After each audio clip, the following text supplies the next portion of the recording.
रसोई च तुसीं लूण इन्ना ज़्यादा भी नहीं पा देना भी आदमी खा ही ना सके, और इन्ना घट भी नहीं पाना भी टेस्ट ही ना हो। सो कहने का मतलब यह है कि वो ऑप्टिमाइज तुहानू हर थां ते लोड़ पेगी, है ना। चाहे आप हॉस्पिटल चले जाइए, वो पेशेंट को की दस देंगे भी शुगर घटाओ, है ना। मेरी आवाज वो तो नहीं, साउंडिंग तो नहीं हो रही, ठीक पहुंच रही है ना। सो कहने का मतलब ये कि सम्यक जोड़ा है वो तुहाडे हर थां ते तुहानू फायदा देगा। जिहड़ी अतिवादी सोच है, अतिवादी सोच हमेशा ही नुकसान करेगी। और ये चीज जिहड़ी है तुसी आप वेरीफाई कर सकते हो अपने अपने जीवन अपने शैली से उतार के तुसी देखो, जिथे ऑप्टिमाइज होएगा तो फायदा होएगा। खैर मैं आ रहा जातक अटकथावां कि जदों बुद्ध ने ये चीज देखी, जातक अटकथावां च भिक्षुआं नूं ये चीज, जिहड़े भिक्षु है उन्होंने ये चीज दसनी है। क्यों दसनी है? की लोड़ है दसन की? क्योंकि भिक्षु ही तो मेरे मैसेंजर है। मेरे कोई इलेक्ट्रॉनिक मीडिया नहीं है, ना रेडियो है, मैं हर आदमी तक पहुंचना है। किस तरह पहुंचांगा? ये बंदे तैयार होंगे, ये ट्रेंड होंगे, ये अगे जनता च जाएंगे। और ये चारिका करते से चरक चारिका लिखा भी है कि भिक्षुओं चारिका करो। चारिका करो मतलब जनता च जाओ।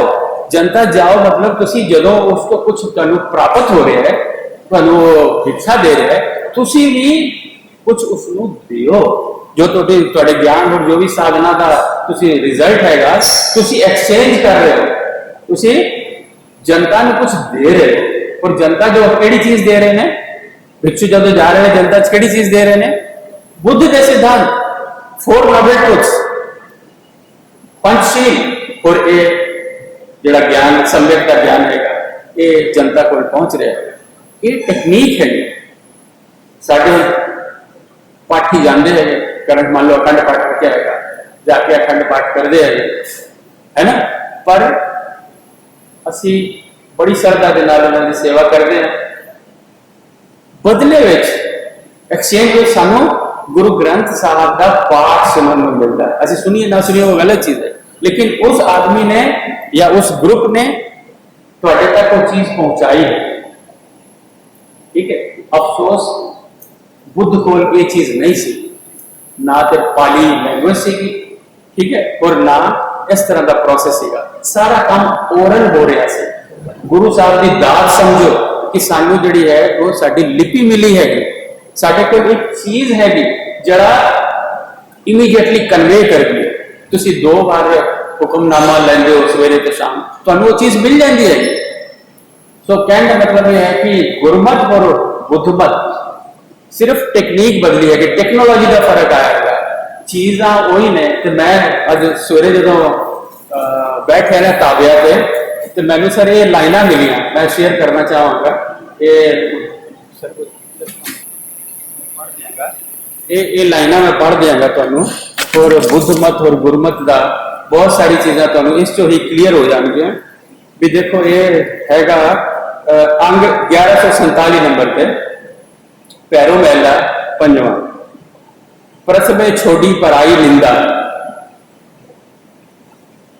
प्रथमे छोड़ी पराई निंदा।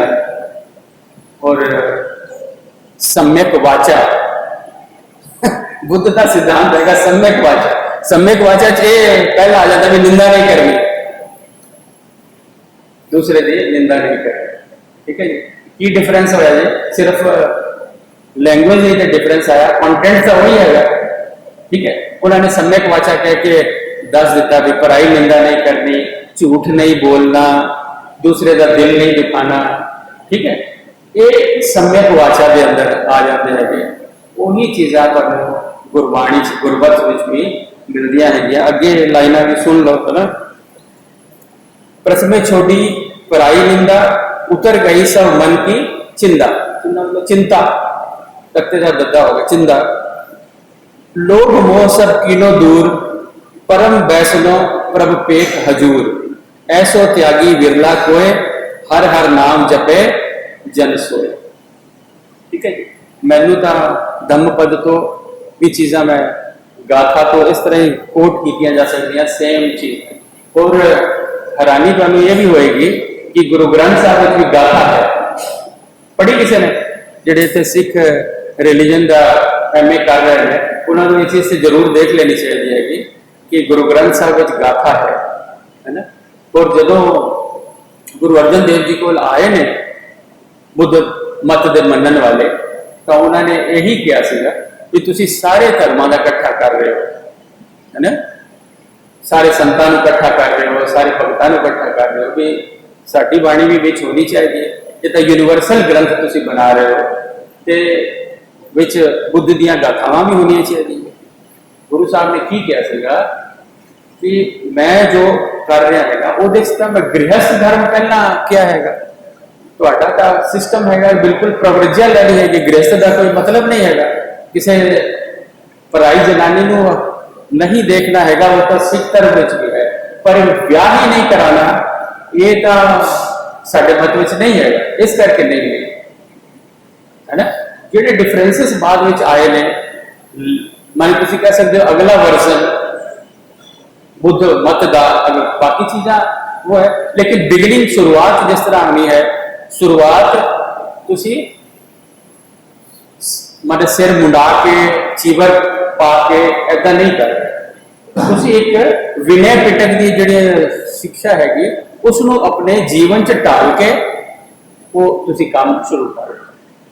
फिर गुरु साहब ने आप गाथावां उचारियां है जी बहुत ज्यादा धम्मपद की जी मेन चीज़ा है वो उस सानू मिल जाती जी कंडक्ट के नाल रिलेटेड। इस करके बुद्ध धर्म में कई बार कहते रिलीजन ऑफ कंडक्ट है, कोई भी इसमें ना लियो कोई फर्क नहीं पड़ता, ये हर धर्म से तुहानू यूनीवर्सली मिल है।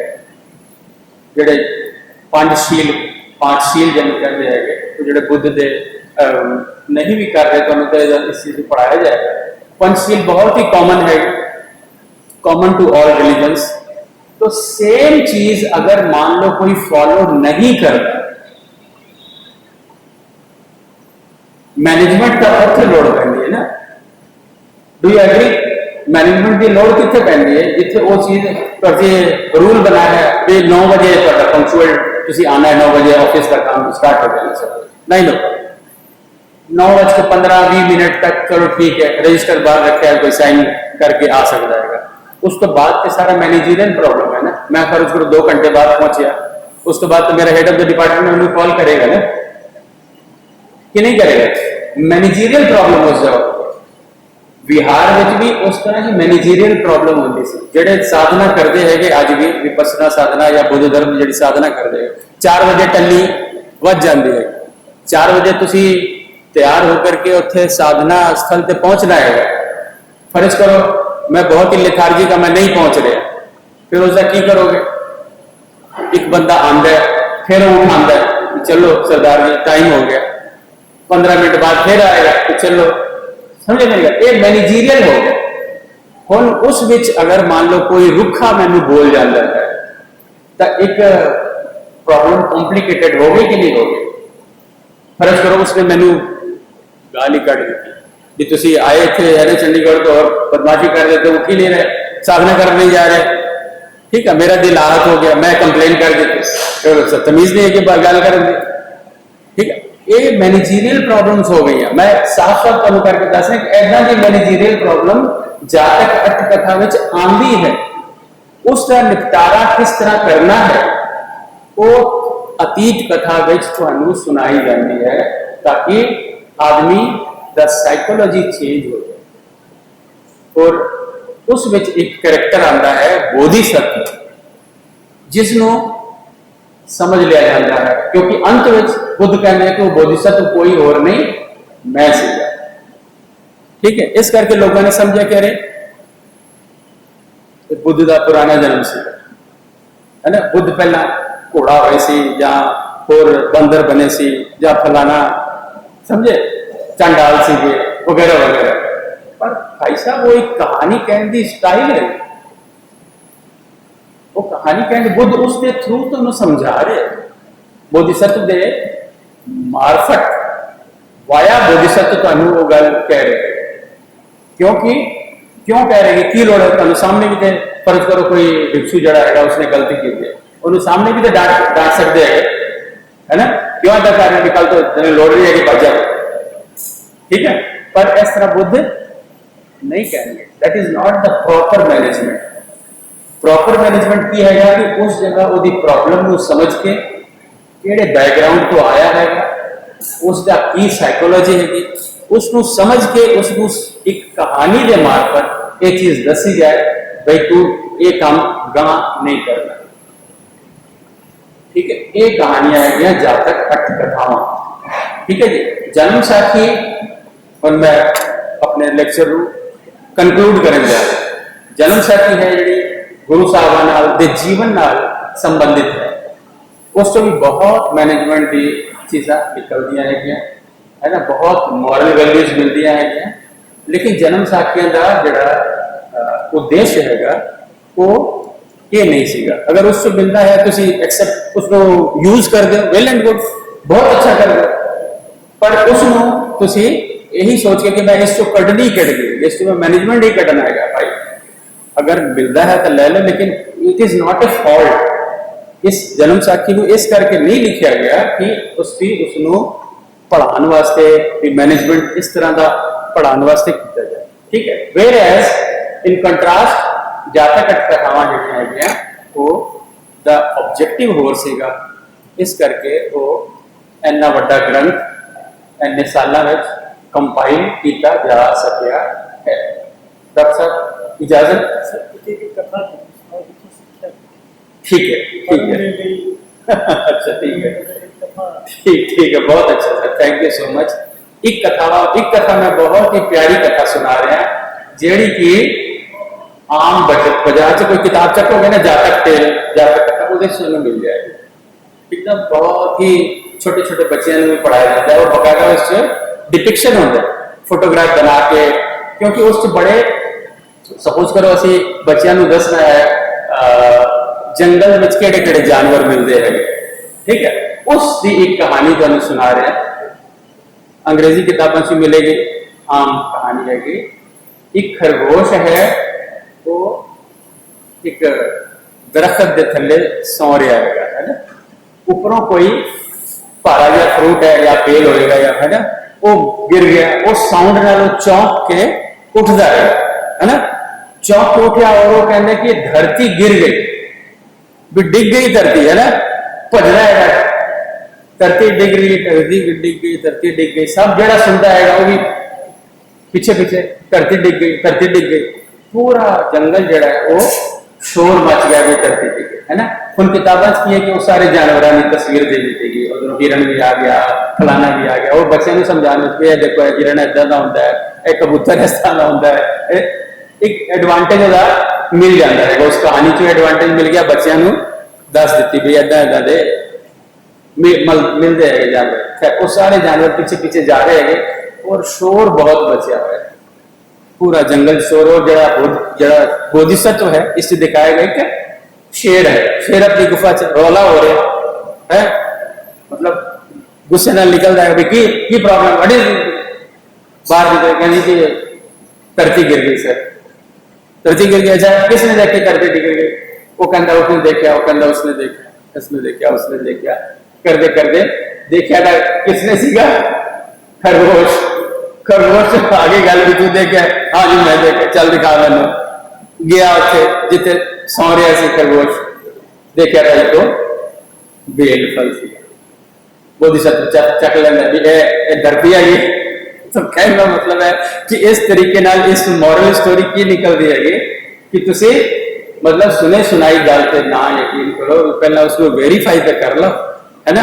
हम तुसी कहोगे ये तो हो गई कहानी कंप्लीट, पर जातक कथा ये कंप्लीट नहीं है, ये तो अद्धी कट पीस है विचों, ये अतीत वस्तु है, जेड़ा उसका फर्स्ट पार्ट हैगा पचूपन वस्तु, वो बड़ा इंटरेस्टिंग है। पचूपन वस्तु की होता है, बुद्ध ने अपना शुरू किया है ना बुद्ध शासन संघ विच, उन संघ विच तो बड़े भिक्षु आ रहे हैं जो बाहर जाते भिक्षा करने वास्ते, ते और कई संप्रदाय है, आजीवक है, तैर्थिक है, और उस समय दे कई कई मत चले हुए थे, कई कई संप्रदाय किताबों च लिखा है भी 16 का उस समय के दार्शनिक से जो अपना अपना दुकान लगाई बैठे से, उन्होंने बंदे जो इन्होंने मिलते हैं तो कहते भी तुम की भिक्षा कर रहे हो रे, अब की बेवकूफ अपना टाइम वेस्ट कर रहे हो बुद्ध के नाल उन्होंने आंदा जांदा कुछ नहीं हैगा सची तो पंचागनी तप करते हैं ऐदा लटक के साधना करते हैं ये सानू ये प्राप्ति होती है ये सिद्धि मिलती है ना तुम अपना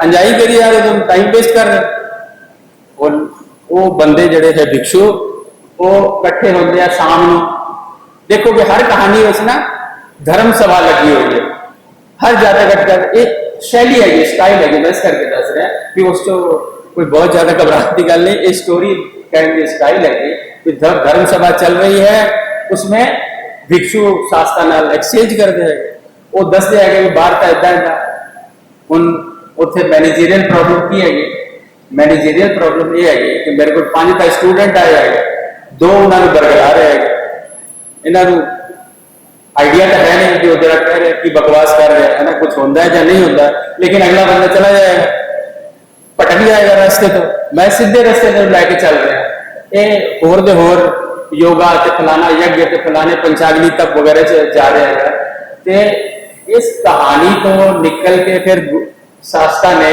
बुद्ध ने ये सुनाई कहानी केड़ी खरगोश वाली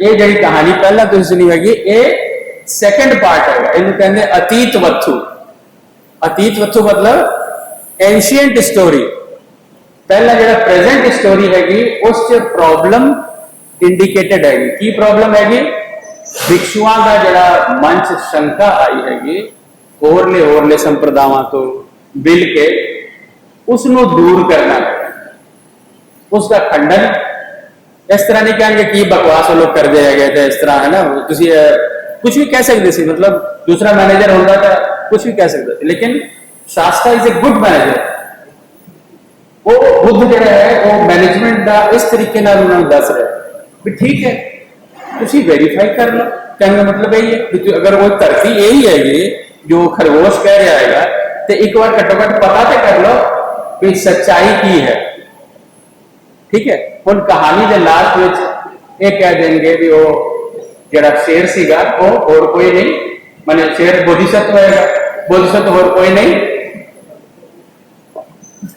मैं बोधिसत्व समझ लो मतलब स्टाइल ऑफ सेइंग कि मैं वो बोधिसत्व जो चीज कह रहा है ना मैं भी वही करना कह रहा हूं भी वेरीफाई कर लो ठीक है जी आइडिया क्लियर है कहानी किस तरह बनी की ओदा मंतव हैगा किस तरीके नाल उन्हें डील किया जा रहा है क्यों किया जा रहा है उस तरीके नाल ये सब तुहाडे सामने साफ साफ मैं लिख दिता है और तुहाडे चो जेड़े भी बच्चे इंटरेस्टेड होन इस पे काम करना क्योंकि बहुत बड़ा फील्ड है इंटरेस्टेड होन वो प्लीज जातक कथा पे इस एंगल के नाल मैनेजमेंट के एंगल नाल जरूर रिसर्च करन और कुछ नहीं तो जड़िया कहानियां मैं लिख लिया है दोबारा है ना मैनेजमेंट के एंगल नाल उसका पंजाबी च दे दिन आम जनता तक चीज पहुंच जाए तो बहुत बड़ा मतलब फायदा इस जनता को मिल सकता है